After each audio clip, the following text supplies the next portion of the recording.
السلام عليكم ورحمة الله تعالى وبركاته. gurigaas wuxuu ku yaalaa asxaabay agagaarka controlkii hore ee Hargeysa waska boqol jire ee controlkii hore taga halka uu ku dhamaado waqooyi ka xiga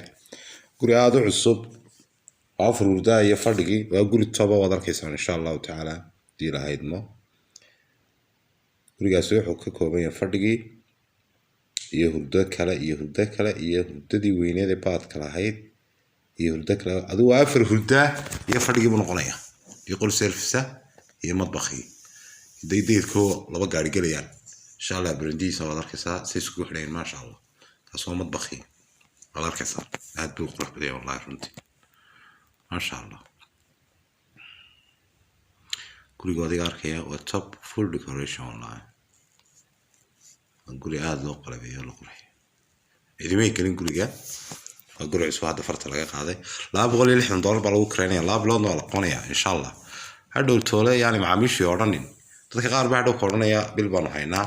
iminka waa sii sheegnay waa laba bilood waxa la iska qadimaa waa bil deebaashia oo dibosada iyo bil qadimaad oo bisha uu ka bilaabmay bishii kiradu galay gurigu ku bilaabay qof ay ka bilaabaysaa marka insha Allah taala asna waxa way store kira ma wasuuli public ah asna waa baad tasawir dadii marka asxaabay hadii YouTube kan ka daawanaysan subscribe si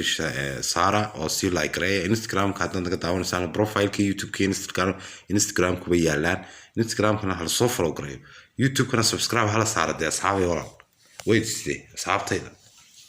aad baan idin jecelahay way sidee bariyahan qosnac baan dareemaya marka insha Allah taala san wax walba idin ku soo gudbiyo asxaabay subscribe hala saaro follow hala dhaw waxaad naga soo wici kartaan 2427 WhatsApp iyo call ba insha Allah taala hadaad call kana weydaan fariin baad WhatsApp kana ugu reebsan hadii lahayd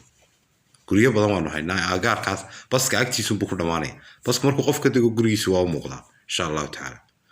waddanku waa nabadgeliyo insha Allah taala hitarkii ma sha Allah السلام عليكم ورحمة الله وبركاته. أصحابي أدمان دي سلامنا.